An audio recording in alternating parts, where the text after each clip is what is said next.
Welcome back to the Hannahcast, everybody. My name is Christian, and today we got a lot of interesting topics to talk about. I'm going to be talking about the Gold Derby polls, like the Gold Derby Oscar polls are open, and we're going to be seeing what people are predicting for the Oscars next year. I'm going to be talking about the insane reviews for Mission Impossible Dead Reckoning Part 1 and how I might just be wrapped up in a Twitter controversy. Nothing really serious, obviously. Mainly just like wild Oscar prediction stuff that really doesn't matter. I'm not actually in trouble or anything. It's a little goofy. And honestly, maybe next week I should probably use this as an opportunity to do like an Oscar retrospective, or at least like maybe not calling it a retrospective because I know the Oscar expert already calls it a retrospective. But granted, I'm pretty sure he's not the first one to do looking back videos where looking back at past Oscars and talking about the nominees and what won and stuff. But I don't know. I'll probably call it something else, but I will be talking about the 2021 Oscars where it was that weird COVID year where like the theaters were shut down, movies, pretty much all of them were just going to streaming. And they even extended the Oscar eligibility to like early 2021. I'm going to be talking about all that whole mess next week, but today I'm going to be talking about some of the stuff that I've just been discussing recently. And also, I will say, if you want to support me, well, first of all, thank you if you're listening to this on Spotify or if you're watching the YouTube video version of this podcast. But if you want to support me directly, I got a Ko-Fi page up, ko-fi.com/ChristianHannah. You can support me via you can support me either like from a first-time tip or a monthly subscription of sorts, and it'll sort of be like a thing where I'm like, I'll do like, Q&As and stuff, maybe member requested reviews and stuff. We'll have to see, or you can become a channel member on the YouTube channel. But yeah, I got a lot of stuff going on, and if you want to support me directly, you know where to go.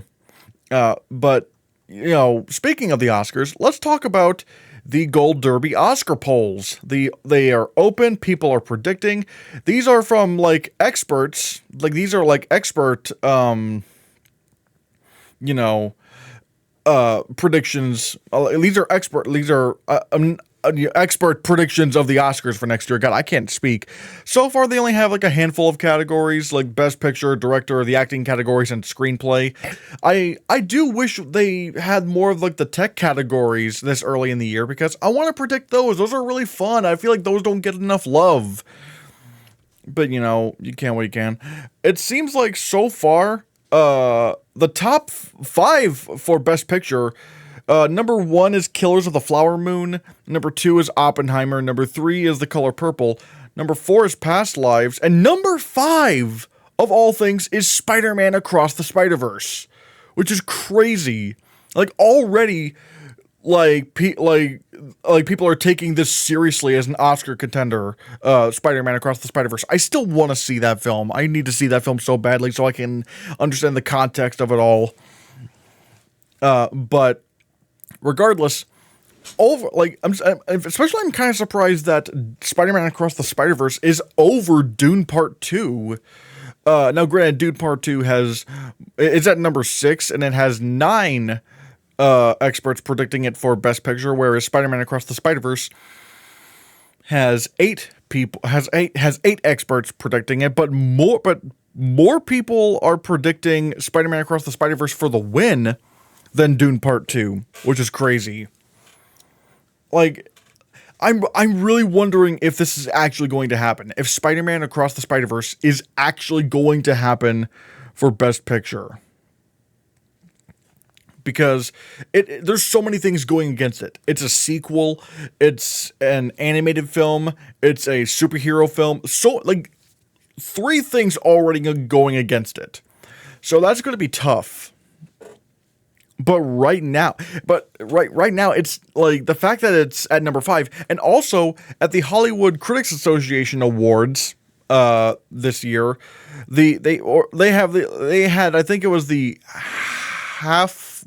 mid-year Hollywood Critics Association Awards, the half-year awards, celebrating the movies from the first half of the year, and Spider-Man Across the Spider-Verse actually beat Past Lives, which is kind of crazy that Spider-Man, because like everyone's been talking about Past Lives, and I'm even predicting Past Lives to win Best Picture.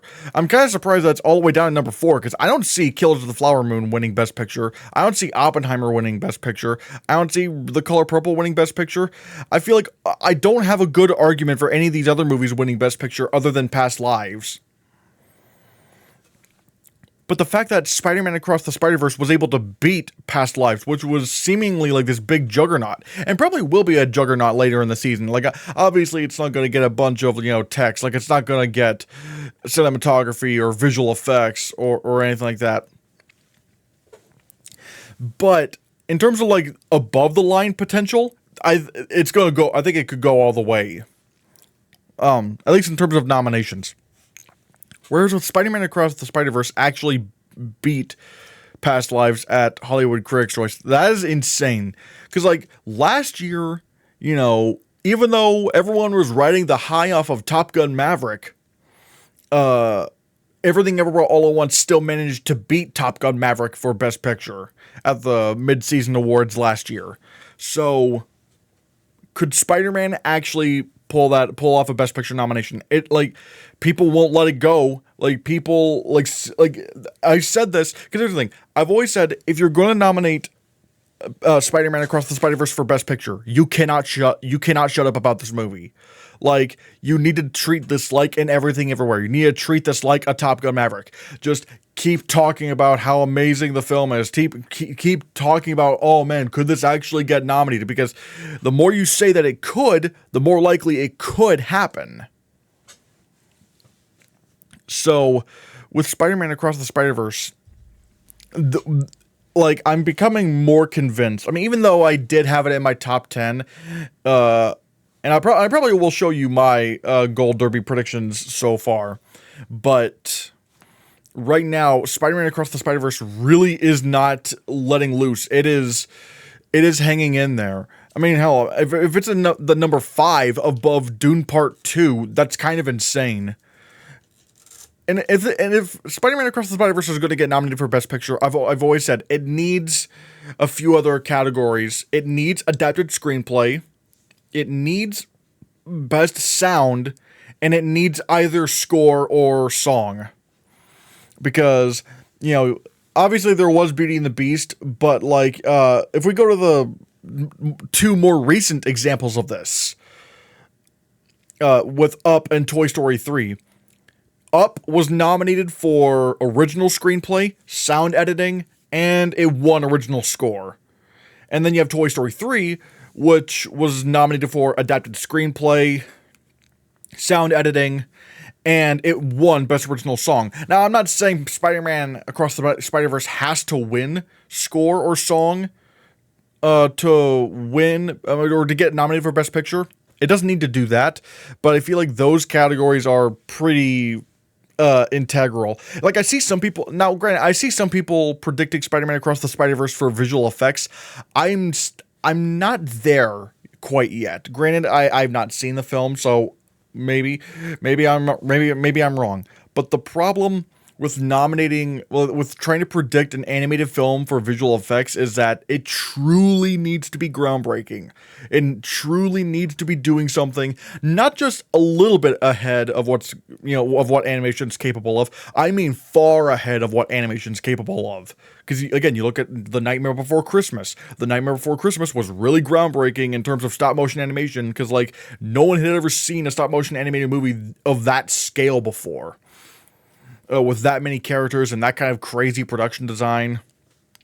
And then you have Kubo and the Two Strings, which I think people really underestimate how much of a leap forward that was in stop motion, because it was this huge fantasy epic. It was gigantic in scale, big action sequences. No one had ever seen anything like that before. But then in more recent years, people have, and then there was also the Lion King remake, which some people don't even think is an animated movie, even though it is an animated movie. The Lion King remake was the first animated film to be completely photoreal. Like it looked like live action. Hell, it looks like so much like live action to where it looks so much like live action to where people still think it's live action, even though it's not. Literally, the only live action sequence in the film is the opening sunrise, and even then, you can find way more live action material in like Wall-E or the Lego Movie. So there you have it. So, and in more recent years, people have tried to predict some animated films for visual effects, like Soul, even though in the barren visual effects year that was 2020, people tried to predict Soul for visual effects, but I don't think it went far enough. Again, it's definitely very pretty, but in terms of being truly groundbreaking in visual effects, it wasn't. Granted, you know, you can only be so groundbreaking in 2020, but the fact that Soul couldn't get in and yet Mulan did, I think it just shows that like even Soul wasn't groundbreaking enough, even in a year where you couldn't really break any new ground, considering all the competition was just gone. And so yeah, and then you had last year, or like I guess technically this year's Oscars, where people tried to predict Guillermo del Toro's Pinocchio for visual effects. Actually, maybe I could say last year because the shortlist came out last year, or at least the 20 film shortlist and the 10 film shortlist for visual effects. People tried to predict Guillermo del Toro's Pinocchio. People were like, "Oh, that's going to happen." But once I saw the movie, I was like, "I'm not sure if this is going to happen." Like it's a very pretty movie, but it's not really moving forward stop motion that much. It's not really moving forward animation to like new heights like Kubo and the Two Strings or The Lion King or Nightmare Before Christmas. It's not a really groundbreaking film. It's just very pretty, and it has very good production design, which is, I think, a big misconception that people need to, or at least a big difference that people need to have especially when it comes to nominating, or like predicting animated films for visual effects. There's a difference between the production design of it all and the visual effects aspect of it, because the visual effects aspect of it is about like the innovation of how that animation was achieved, how like, and all that stuff. And the production design is just mainly like how something, you know, how just the overall design of everything looks. So basically what I'm saying is Guillermo del Toro's Pinocchio didn't really go far enough for a visual effects nomination at the Oscars. But now we have Spider-Man Across the Spider-Verse, which again, I do need to see this, but I need to be but how do I describe it? In me saying I still really need to see it, but again, I don't have any money right now, but that's beside the point. I need to see it because I need to see if this truly does elevate animation to like the next level, and not just like looking, you know, very pretty like a Guillermo del Toro's Pinocchio or a Soul. I mean truly groundbreaking like those 3 animated films that got nominated for visual effects. Something truly groundbreaking and large in scale that no one has ever seen before or even conceived of. It needs to be, because like animated films, that's why so few animated films have ever been nominated for visual effects. That's why so few animated films have ever been nominated for visual effects, because it is harder for an animated film to truly show us something that is leaps ahead of what we are capable of seeing. Whereas with a lot of live action stuff, there's always the idea of making something look more real. How the apes look in Planet of the Apes compared to, how they looked back in with, what was it called, with King Kong in 2005, or, the visual effects achievements of, Avatar: The Way of Water compared to Avatar back then, and Avatar back then compared to what was going on back there. Like, it's a lot more apparent for live action films to be significantly more groundbreaking than the competition. Whereas with animation, it is a lot harder because you might be like, obviously lots of animated films are probably doing something kind of new, but with animation you need to do something so noticeable that everyone's attention is on that. So that's why I'm not really sure about Spider-Man Across the Spider-Verse's visual effects chances. We'll have to see, and I definitely need to see, I need to see the movie, obviously. But there's a reason why only 3 animated films have ever been nominated for visual effects, because the competition is tough. Especially if you're an animated film, it is absolutely tough. But regardless, let's talk about some of the contenders here. Killers of the Flower Moon, I don't really see why that's number 1 on Gold Derby right now. I think it's probably the easiest lock for a nomination, but in terms of winning, it's never gonna. I don't think it would ever win. Again, I've not seen it, but it's just I don't know if this is the. I don't know if a Scorsese film is gonna win Best Picture ever again. There are plenty of nominations in the future, sure, but I mean, even The Irishman, with as many nominations as it got, it won nothing. And then you have, at number 2, Oppenheimer. I feel like I don't think this is gonna win Best Picture, but it is very timely. It is a very timely film, because of the threat of nuclear war. I do feel like there's a lot that could be saying about this, that could be said about this film, or at least what this film is trying to say. And it's definitely Christopher Nolan's most writey movie, in terms of writing. But I'll get to the writing when we get to that. I think Oppenheimer, unless something goes south, like it would have to be like catastrophic. Right now, I think Oppenheimer is also a very good lock-in for a nomination. The Color Purple, I'm very confident, although who knows, maybe this movie's not that great. We'll have to see.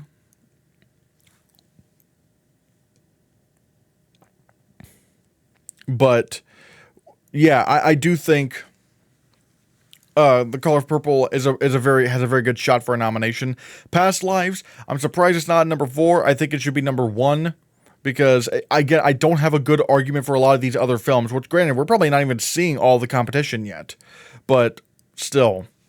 Spider-Man Across the Spider-Verse, I've already said that. Dune Part 2, the first one was nominated. I'm very sure this film is going to get nominated as well, although I'm not as certain about Dune Part 2 winning as many techs as the first Dune did. Like, the first Dune won 6 Oscars. And with competition like Killers of the Flower Moon and Barbie, if Barbie's a Best Picture contender, if Barbie's not a Best Picture contender, then I think Dune Part 2 is going to win some more of those techs, but we'll have to see. Maestro, I still have no idea what to feel about Maestro. When it comes to films like Maestro or Saltburn, I'm scared of predicting those films, because we've seen what happens when you have a sophomore it's like there's always that possibility of like the sophomore filmmaker's film, like second film, like the new filmmaker's second film not being as good as the Best Picture nominated first film. And it ends up underwhelming. I mean, look at, for example, Us, directed by Jordan Peele. At the beginning of the year, I'm willing to bet everyone was predicting that for Best Picture. I mean, especially me. Like, I was like, oh, hell yeah, Us. But it wasn't anywhere as good as Get Out. And then especially when you got Nope, it's like, all right, yeah, it seems like Jordan Peele was mainly a one-hit wonder. So I'm kind of on the fence about Maestro and Saltburn, even though I think I'm predicting Saltburn for original screenplay, but it's kind of down there. But at the same time, I don't have a lot of other arguments. But right now, I would not, like, for context for the audio listeners, Maestro is at number 7 and Saltburn is at number 16. So obviously people are not really predicting Saltburn for Best Picture, at least not the experts. And I just need to see the response for Maestro. If it's gotten like a really good response, then yeah, I think it'll be safe to predict. Then at number 8, you have Air, which I'm surprised it's not higher. This is like easily like the Dad movie nominated for Best Picture. Like I could easily see this getting nominated for Best Picture. I mean, hell, I really loved it. I thought Air was great. Obviously, there are some. Sorry, there are some people who think, okay, it's just fine. But I feel like there is a big passion for this film. Like there is a demographic that is loving Air. So I do think that has better chances than maybe Gold Derby is suspecting. I easily think it has better odds than Maestro. Like I think it has way better odds than Maestro. This is the one I don't understand. Number 9 is Napoleon, directed by Ridley Scott. I'm just like, have we not learned anything? Have we not learned anything about Ridley Scott? His films are so hit or miss. Not only are his films so hit or miss, they rarely get nominated for Best Picture. Like, the last Ridley Scott film to be nominated for Best Picture was The Martian, and before that, you'd have to go all the way back to Gladiator. And even when you have great movies like The Last Duel, they don't get anywhere close to Best Picture. And then, at the same time, he'll also make some films that are just not that good, like House of Gucci, that didn't get anywhere near Best Picture. Probably the closest it ever got was a SAG nomination for Ensemble. Like, that's it. Why are people predicting Napoleon? I don't understand this. I really don't. Like, there are way better things. Like, there are way more obvious choices you could pick above Napoleon. Napoleon, I do not, like, it's not good. I'm calling it right now. It will not get close. Wait a minute. I'm looking at the thing right now. This is kind of weird. For some reason, Napoleon is at number 9 and Air is at number 6, despite the fact that Napoleon has 8 experts predicting it for a Best Picture nomination, and Air has 7. So that means they think Napoleon has better odds at a Best Picture nomination, really, than Air. What? No,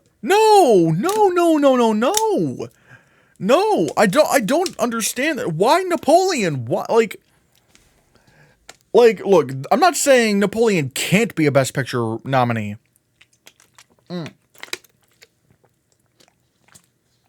It very well could be.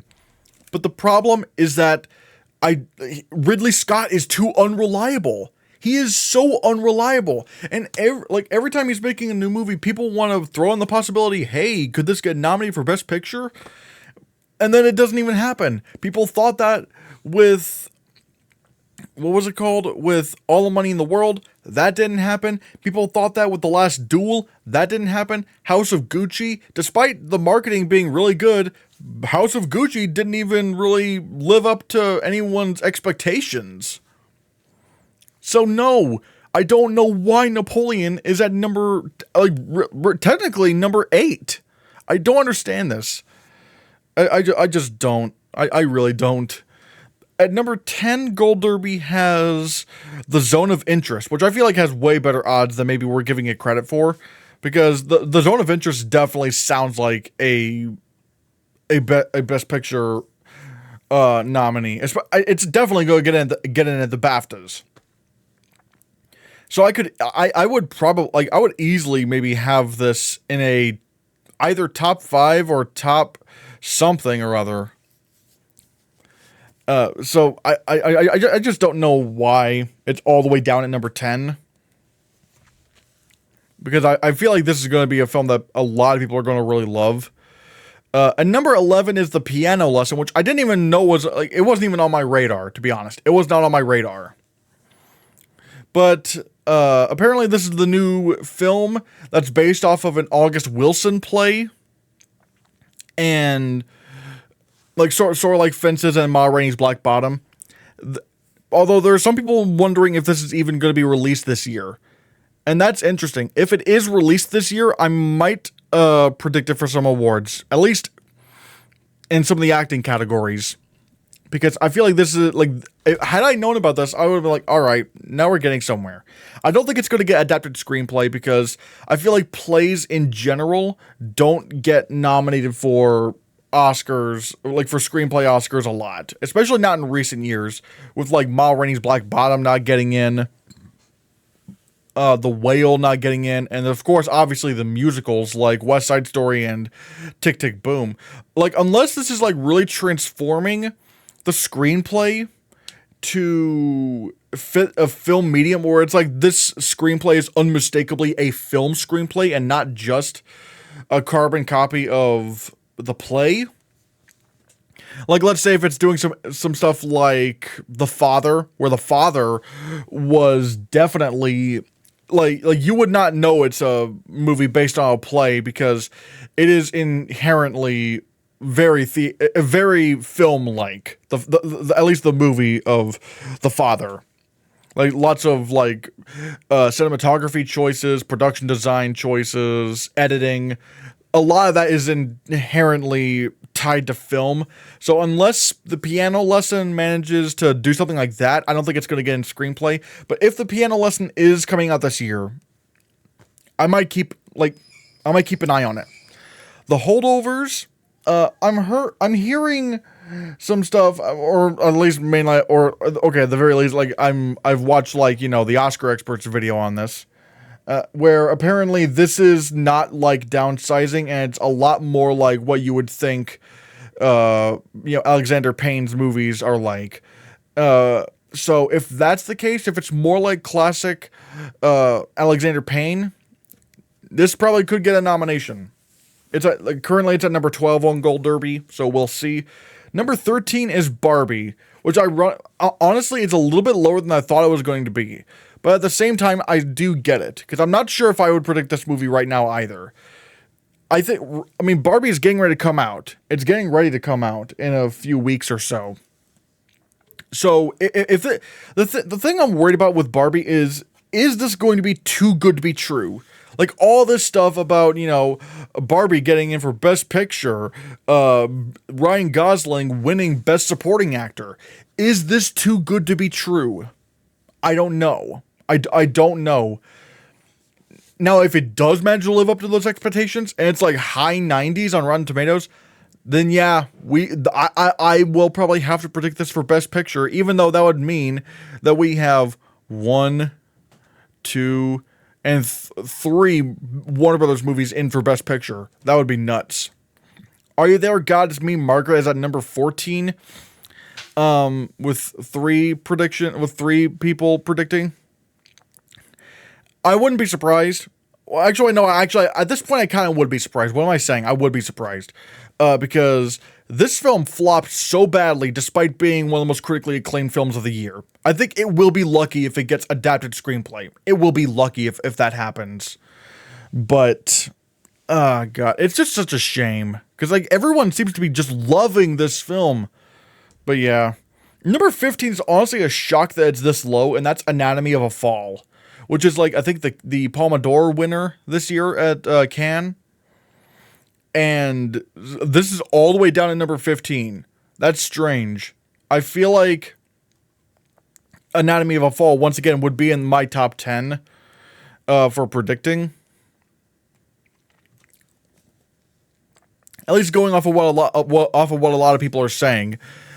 I feel like that could definitely happen. I feel like that's gonna happen. Or at least right now, I think it's gonna happen. So, yeah. Saltburn, I've already said what I think about Saltburn. I need to see what people think about Saltburn before trying to predict it, because, I mean, again, it's a sophomore filmmaker's film, or like it's a filmmaker's second film with Emerald Fennell. So I need to see where this goes before I predict it. And then there's some other ones like Asteroid City. I don't know if that's going to happen. Book of Clarence. I don't even know what that is. Next Goal Wins. I feel like it'd be a little bit too, I don't know. Here's my thing about Next Goal Wins. I don't think it's going to be bad. I think it's going to be really good. I mean, because, like, I don't know why people are like complaining about Taika Waititi, like saying he's a bad filmmaker just because he made Thor: Love and Thunder. I feel like calling a filmmaker just a bad filmmaker because of one film maybe you didn't like out of like a whole library of other films, I feel like that's a really stupid thing to say. But at the same time, even though I think it's going to be really good, I don't think Next Goal Wins is going to be nominated for anything, really. Maybe Writers Guild, but then again, I don't know. So, like, I don't know. It just seems like a sports comedy, which maybe there's some stuff in there that we don't know. Maybe there's a lot of, like, good depth in this film. But right now, it just feels... It just feels too crowd-pleasing to be nominated for Best Picture. Poor Things is at number 20. I don't think that's going to happen. I did actually just see The Favorite last night. But something about Poor Things, I don't know, it looks way too weird. It looks way too weird for something to be nominated for Best Picture. And probably nothing with a lot of, like, emotional depth, like how a lot of people, you know, viewed Everything Everywhere All at Once, where a lot of people thought, you know, a lot of people were very moved by that film. I don't think Poor Things is going to be very moving. I think it's going to be kind of cold. Whereas with something like The Favorite was definitely very, like... It was sort of a comedy, but like wrapped in this like classic, you know, Best Picture Oscar bait kind of gloss over it. So I don't think that's going to happen. Also, I will say this: I see some people trying to predict Poor Things for visual effects. No, I didn't think it would have to be Poor Things that I would be saying this with. I was wondering what that, you know, kind of art house film that people are going to try to predict for visual effects is. Because, like, people were saying that about The Green Knight, and I said, no, that's not happening. It's not getting nominated. And then you have Everything Everywhere All at Once. I said, that's not happening. I literally said that The Green Knight and Everything Everywhere All at Once were not even going to get shortlisted. And then, sure enough, I was right. And so with Poor Things, I see some people trying to put that at least outside of the top 10. I'm like, it's not even going to be top 20. I don't see why Poor Things, it's not groundbreaking, people. It's not going to be a groundbreaking achievement in visual effects. It's just going to be a kind of art house film with some crazy visuals, and even that's probably going to be more in the running for production design than visual effects, if anything else. But I could maybe see Poor Things getting in for adapted screenplay, but that's about it. I don't really see this getting in for Best Picture. Ferrari, I don't think that's happening. And then, you know, there's, yeah, a lot of them are just kind of like, you know, some more, like, just nothing I'm really paying attention to. So, yeah. Let's take a look at director.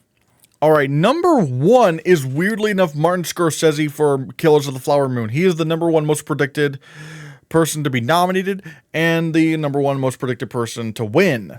I don't know why this is happening. I'm not saying I'd be against this. I mean, granted, I've not seen the film.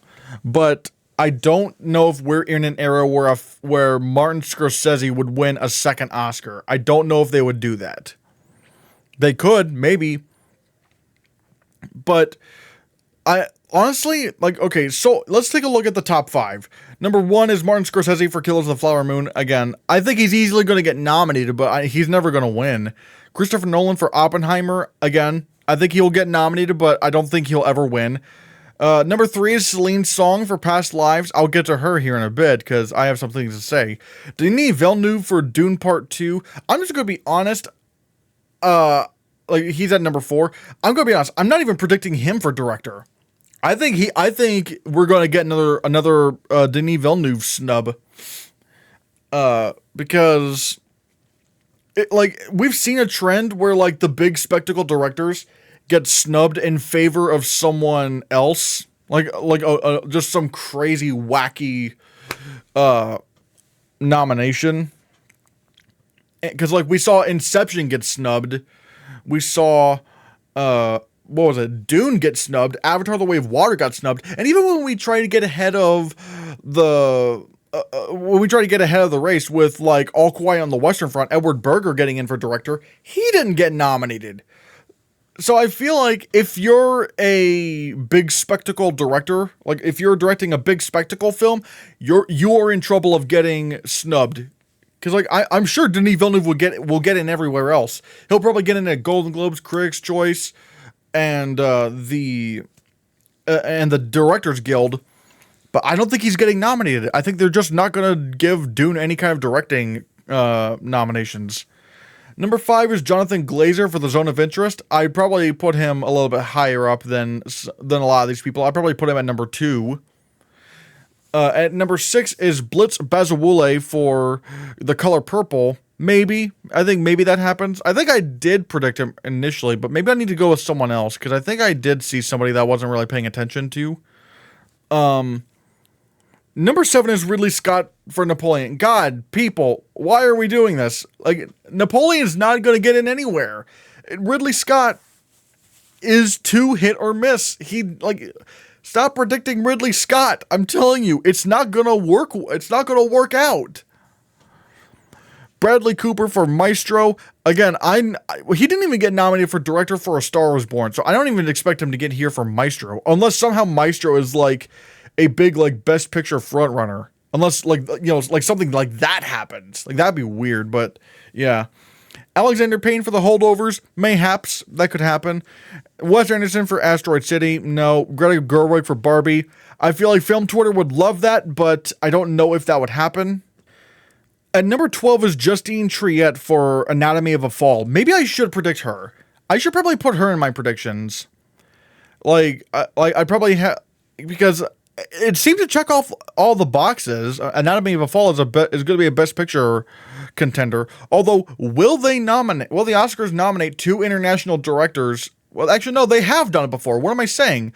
They literally did that with Alfonso Cuarón for Roma and the guy who directed Paweł Pawlikowski for Cold War. So yeah, they've done that in the past. So yeah, you know what? I think I might predict Justine Triet for Anatomy of a Fall.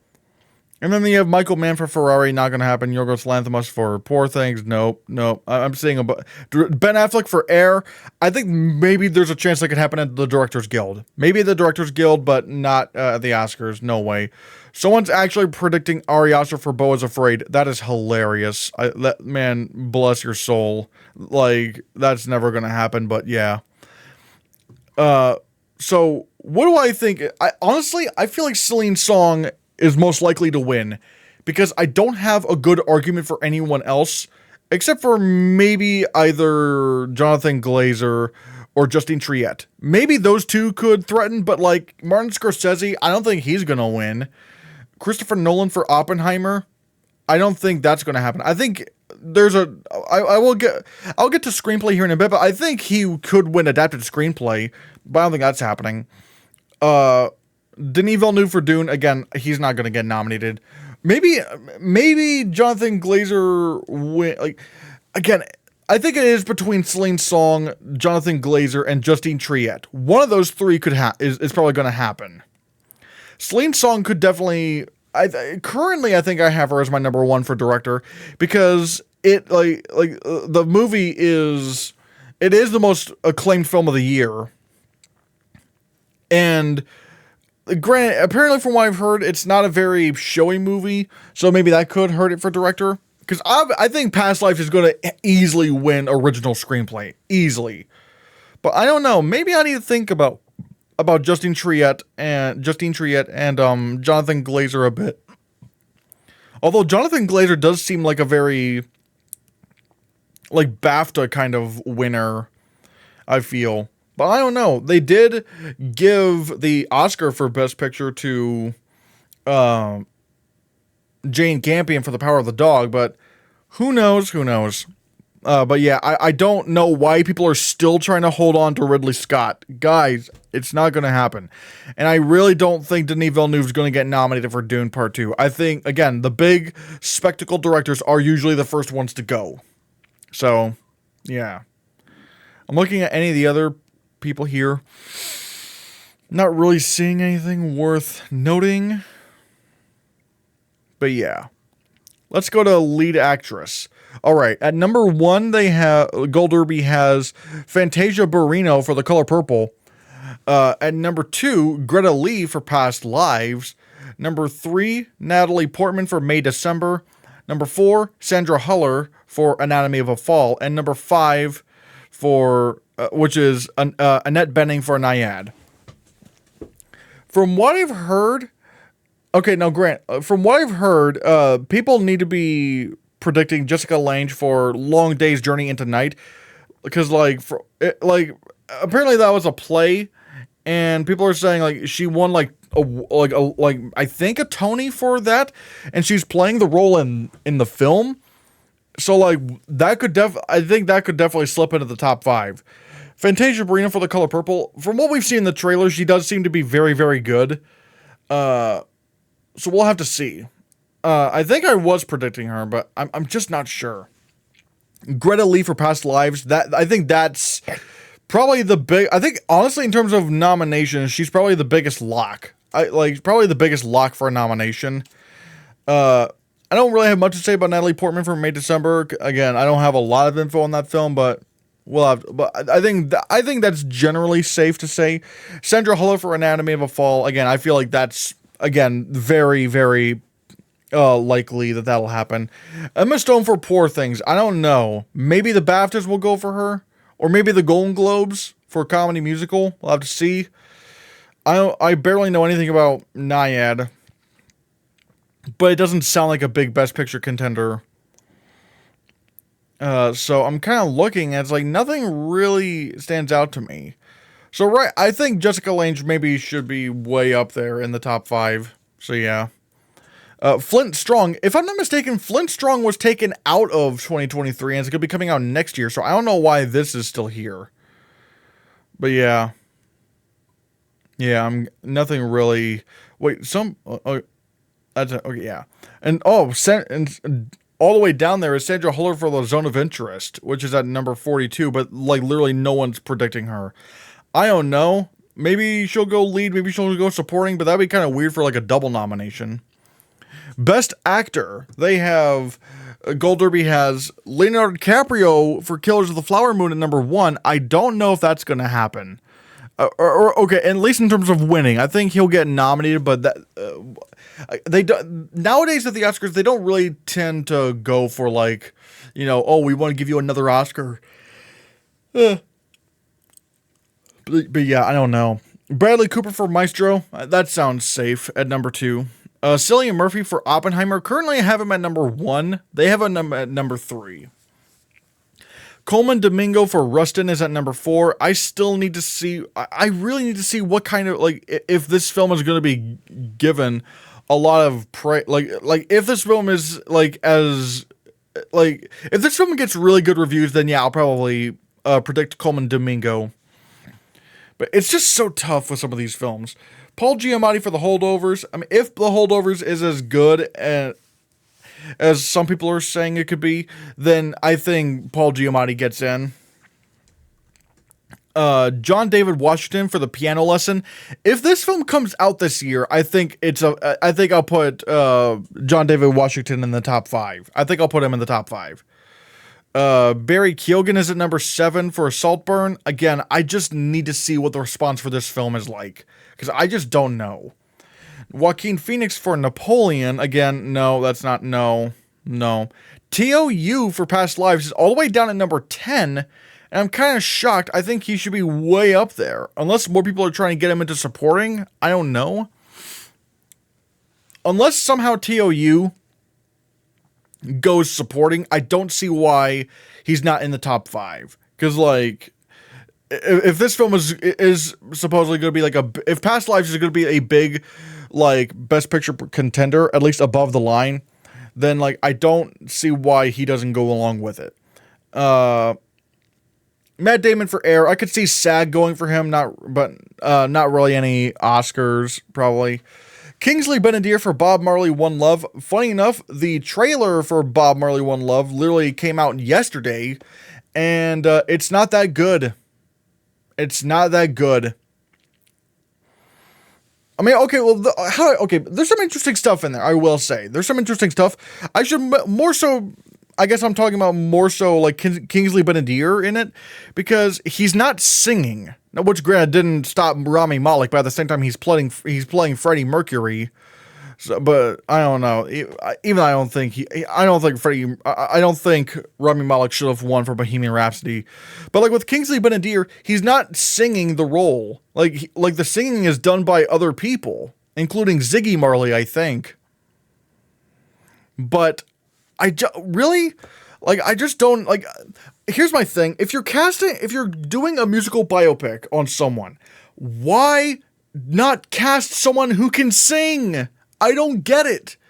Like, look at Austin Butler and Elvis. Look at Jennifer Hudson in Respect.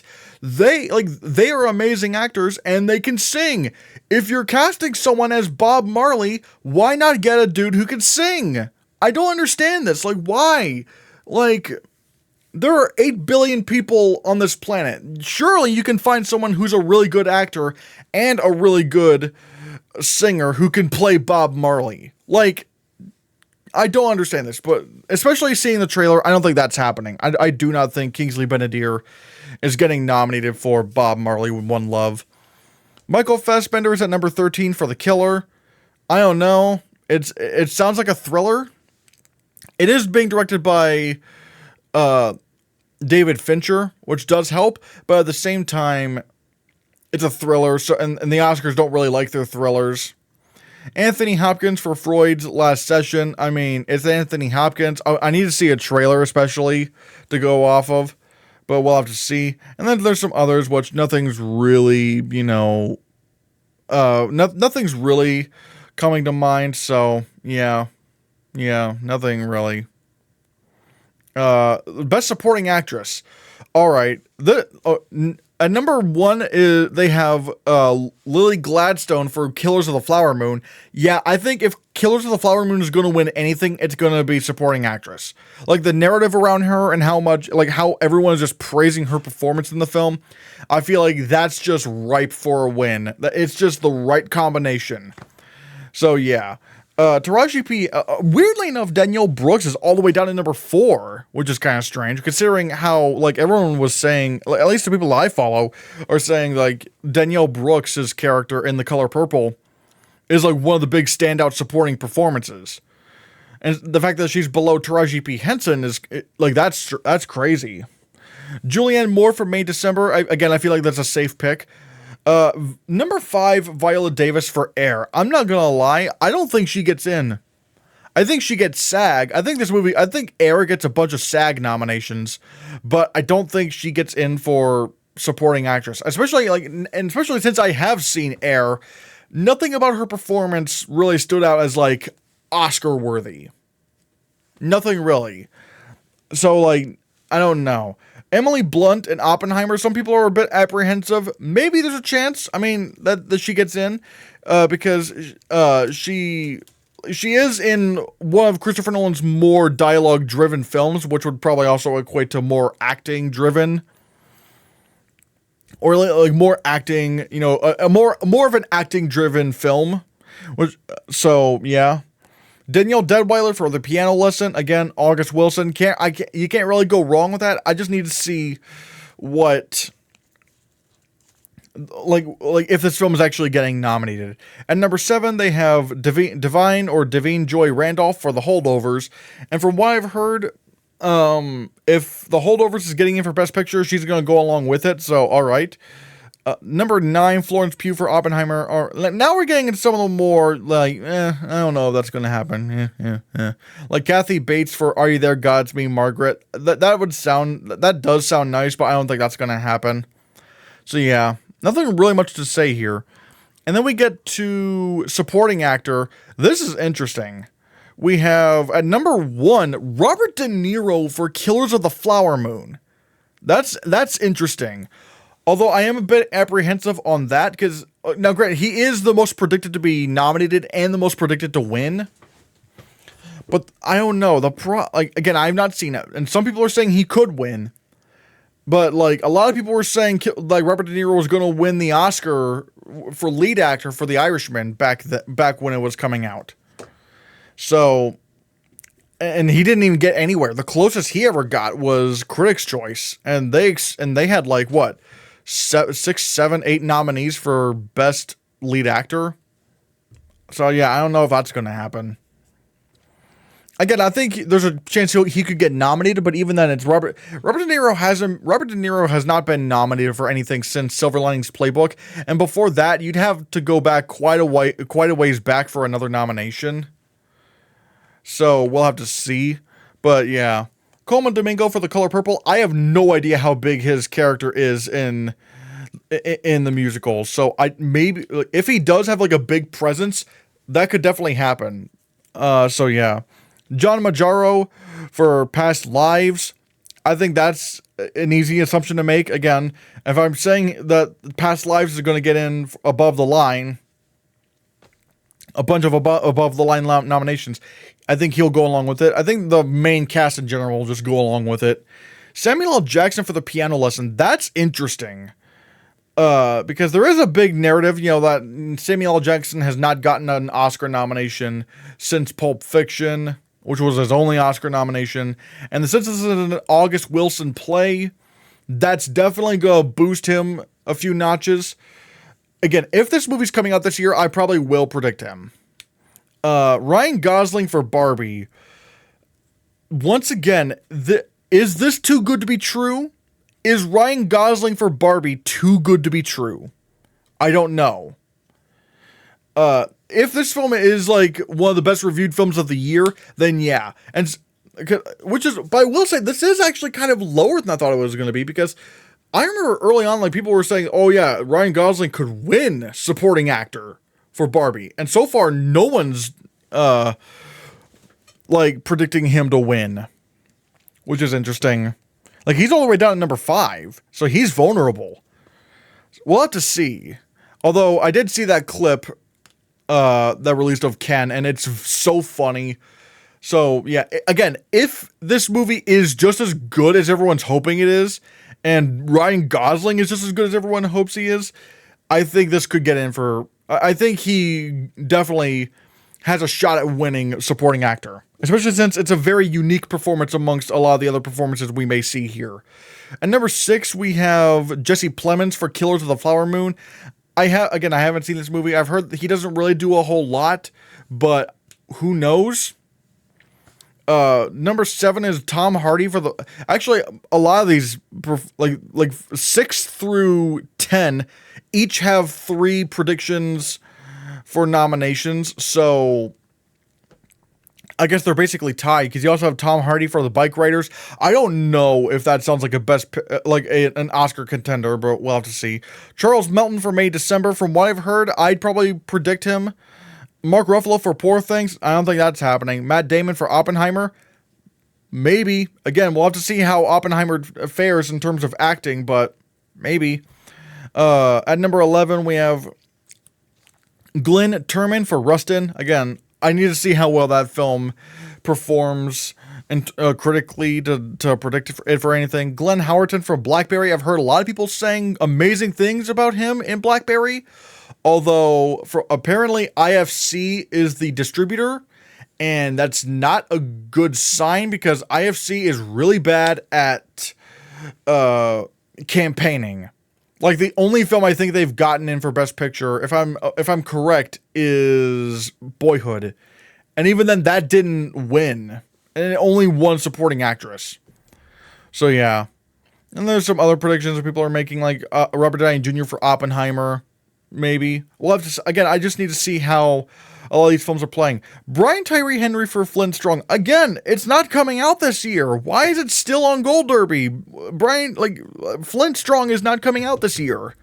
If it was, maybe I would predict it, but so far it's not. Willem Dafoe for Poor Things? No, I think that's a film Twitter thing that people want to see. I'm trying to see what else could possibly happen. Nothing really is standing out to me, so yeah. What is it? Oh yeah, now we're getting into adapted screenplay. Alright, let's see. Number 1 is Killers of the Flower Moon. It has the most predictions to be nominated and the most predictions to win. Number 2 is Oppenheimer. Number 3 is The Zone of Interest. Number 4 is Spider-Man Across the Spider-Verse. And number 5 is Dune Part 2. Honestly, a very solid top 5. I don't know if I can really complain. Maybe Poor Things gets in there. Maybe. But I don't think the Piano Lesson is at number 6. I don't think so. August Wilson plays. I think Fences did get nominated, but even then, like, we're starting to see that shift change where more stage adaptations don't get nominated for screenplay. Unless they are doing something in the screenplay that is very, very apparent that it is a film. The Killer, I don't think that's happening. Are You There, God's Me, Margaret? I could see a Critics' Choice or Writers Guild nomination for this, but probably not. Probably not for the Oscar. Not with this kind of box office. Poor Things, maybe. I think that's a possibility. Color Purple, no. Barbie, if this film, again, if Barbie is as good as people are saying it is, maybe that happens. Maybe that happens. But, yeah. Honestly, oh God, I forgot. Because, like, one of the things I was saying when the polls first came out is, like, how come they don't have the collaboration anywhere? Like, how come Gold Derby does not have the collaboration? Now, if you don't know what the collaboration is, it's an Anthony McCartan written film. And Anthony McCartan is a big Oscar darling. He was nominated for Adapted Screenplay for The Theory of Everything, which also got Best Picture. He was nominated for Best Picture for Darkest Hour, and I think he also wrote the film, if I'm not mistaken. I hope I'm not mistaken. I think he was also he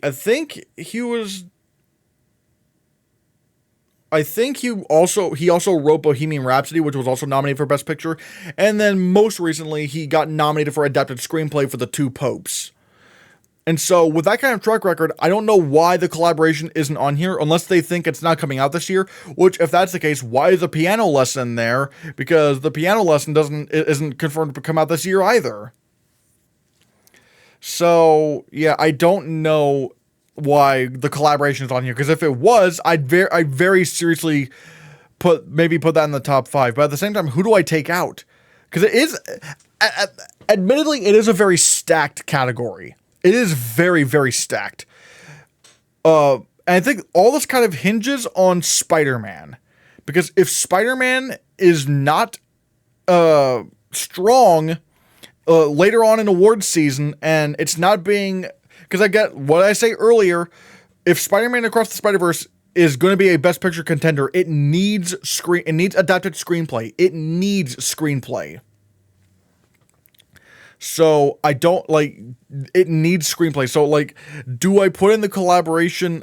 Now, granted, I will say if the collaboration is just not coming out this year, then I think this is your 5. I think if the collaboration is not coming out in 2023, Killers of the Flower Moon, Oppenheimer, Zone of Interest, Spider-Man, Dune, those are your nominees. And I think it's kind of done.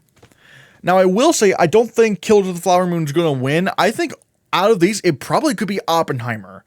Because this is a very new kind of screenplay. Because from what we know, Oppenheimer's screenplay is written in the first person, which is kind of unique. It's a very unique screenplay. And considering this is one of Christopher Nolan's most dialogue-driven films in years, that could very well factor in. And then there's also the fact that I mentioned earlier, it is a very timely film in how we are, on the brink of nuclear warfare with Russia and North Korea and stuff. A lot, it could get very messy. So with Oppenheimer... It feels very timely, and plus it could also just feel like, this is our chance to give Christopher Nolan an Oscar. There's that there is that. He's been nominated for screenplay a few times.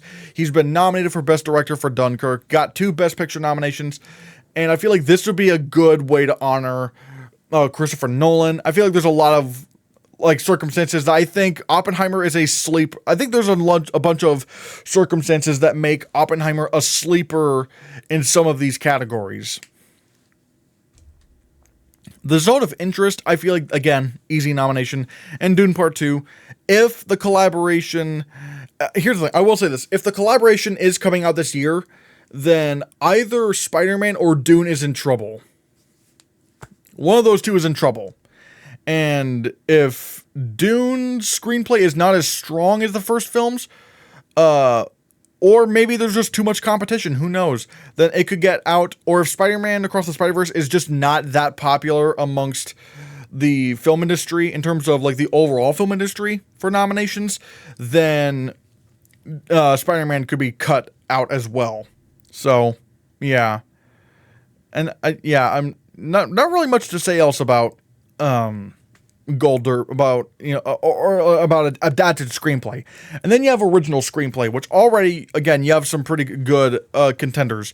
Past Lives is number 1 for nominations and for a win. I think that it's an easy cakewalk. It's going to take that Oscar easily. Anatomy of a Fall, sure. I think that gets in. That's at number 2. Number 3 is The Holdovers.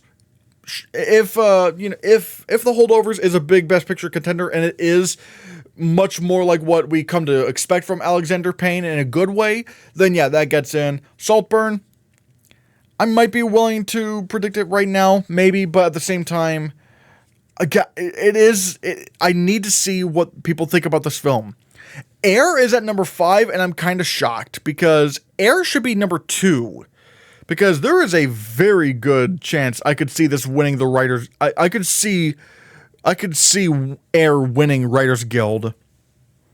And it is a very likable, agreeable film. You know, maybe not everyone loves it, but a lot of people at least seem to like it. It does seem like that very likable movie in terms of screenplay. Maestro, I need to see what people think about that. Same thing I said that about, you know, Saltburn. Number 7, Napoleon. Stop it. Stop doing that. December is at number 8. I think that there's a good chance of that happening. Asteroid City is at number 9. I feel like this would be like a number 9-ish kind of film for original screenplay. I could see this getting in for the Writers Guild, because they did that with the French Dispatch, and I didn't think they would do that. But here we are. Asteroid City, I think, like, it's at least worth entertaining the conversation, but I don't think it gets in. And at least not in the Oscars. Rustin is at number 10. Again, I need to see how that film fares. Fair Play, I don't even know what that is. Joyride, I could see Joyride getting in at Writers Guild, but overall, nothing really else. Wait, Drive Away Dolls is all the way at number 16. What are you doing? What are you doing? What are you doing? What are you doing? What are you doing? If this is being written by Ethan Coen, I think it's Ethan Coen, or one of the Coen brothers, I'd say this is like an easy, like, top 5. At least right now, as of July 2023, it is. I feel like Drive Away Dolls should be an easy, like, number, or at least like an easy top 5. That's strange that no one is predicting it. That is just absolutely nuts. Overall, it is. Again, these are all the categories we have at Gold Derby right now. What Gold Derby has right now. God, I can't speak today. But yeah, it is pretty interesting to see that even the experts are really gung-ho about predicting Spider-Man Across the Spider-Verse for Best Picture. That is pretty insane. So there is that.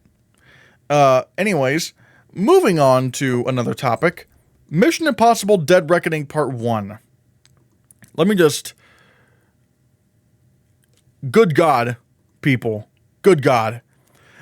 Mission Impossible Dead Reckoning Part 1. People are loving the absolute shit out of this film.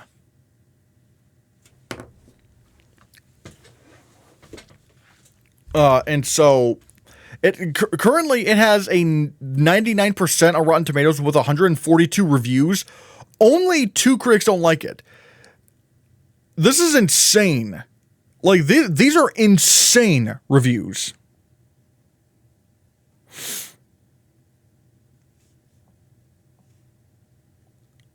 Wait, what in the world?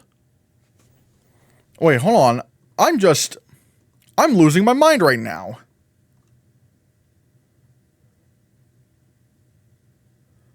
Wait. What? What in the world?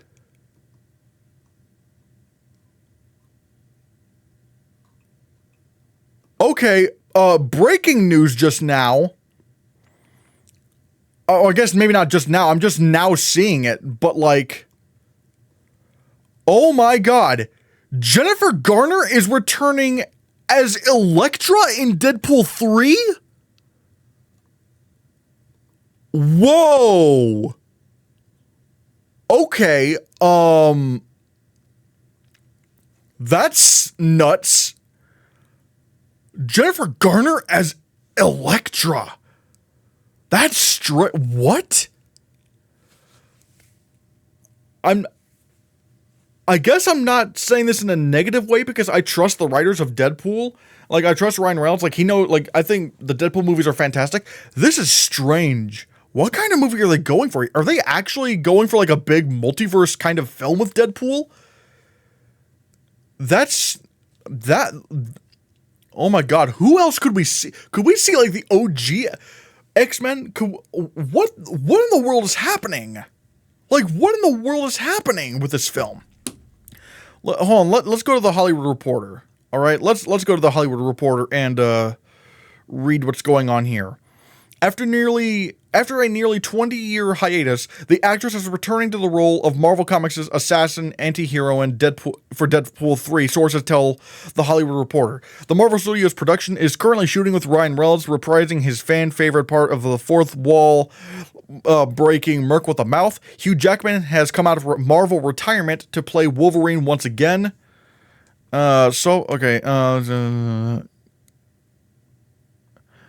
Wait, okay, it says her involvement in Deadpool 3 hints at some sort of multiverse angle to the film that has long been rumored, and it is possible that other characters from Marvel films made by Fox could pop up. But this being Deadpool, one can't rule out some meta self-awareness either. That is crazy. What in the world are they doing with Deadpool 3? That is fascinating. There is a little bit of that worry me where I'm like, is this going to get too big? Is this going to be like too big for its own good? But at the same time, I don't know. Like, I'm willing to go along with it because I do trust Ryan Reynolds with Deadpool. Like I even think Deadpool 2 was great. I loved Deadpool. Deadpool is fantastic, and Deadpool 2 I thought was also great. This is crazy though. This is crazy. Like, Jennifer Garner as Elektra. And the thing is, people didn't even like Elektra. That's the thing. So if Jennifer Garner as Elektra is coming back, anyone could come back now. Like, I think obviously we're looking at the original like X-Men cast returning. Like, we could see like Professor Xavier. We could see played by Patrick Stewart.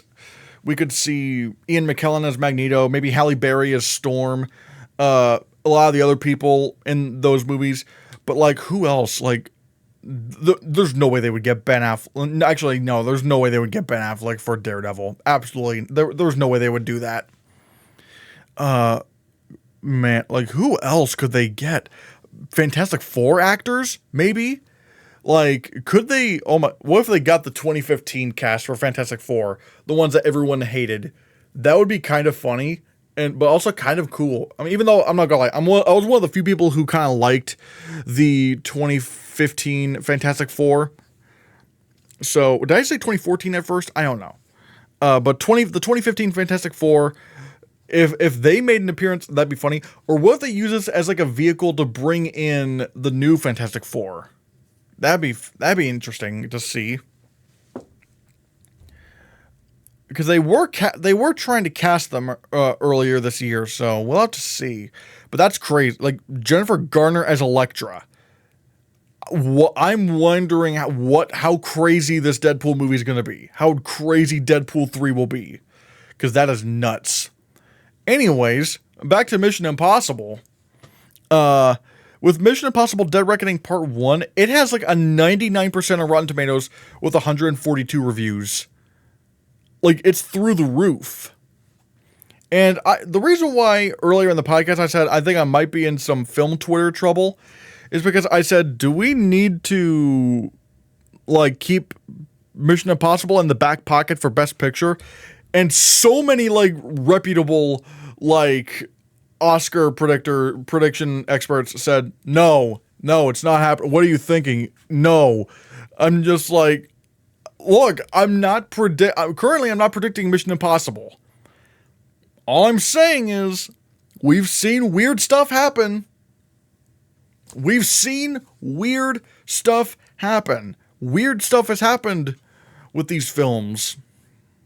Or like weird stuff has happened, I should say, with like action movies in Best Picture. Because no one thought Mad Max Fury Road was going to get nominated for Best Picture. No one thought Mad Max Fury Road was getting nominated. Because like none of the other Mad Max Fury Road, none of the other Mad Max movies, I should say, ever got close to being nominated for any Oscars. And then you have Top Gun Maverick, which again, no one expected anything out of that. And then boom, nomination for Best Picture. All I'm saying is, I'm not predicting Mission Impossible. But with these kind of reviews, I'm probably side-eyeing this a bit. I'm probably going like I'm not keeping my eyes off of it. All I'm saying is I'm putting it in the back pocket. I'm not pulling it out. I'm not laying the card down on the table. I'm just keeping it there because who knows what could happen.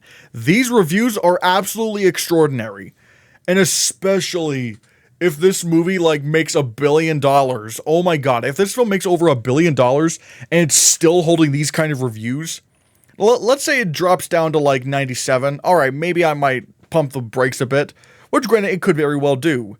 But the fact that it's at 142 reviews, it's still at 99%. And then, yeah, okay, now it's at 143 reviews. Still only 2 negative reviews. I don't keep it. I'm not predicting it. Excuse me. All I'm saying is keep it on the back burner. Keep it on the back burner. Because who knows what could happen. And guys, I think that might do it for this episode. Thank you so much for listening. Thank you so much for watching if you're watching this on YouTube. As I said before, if you want to support me more directly, especially, nowadays, because, like, I'm trying to find a job. I'm trying to, put food on the table. I'm trying to pay bills and rent and stuff. If you can support me on Ko-Fi, you can go to ko-fi.com/ChristianHannah, or you can become a channel member on the Hannahcast YouTube channel. That would very much be appreciated. If in doing so, you'll get a lot of perks. I could probably do some like requested reviews, Q&As and stuff. You'll get your name in my videos. Like I said, it's ko-fi.com/ChristianHannah. Any help would be appreciated. And also, while you're there, consider subscribing to the podcast or subscribing to the YouTube channel, because if you don't, maybe you will return for Deadpool 3.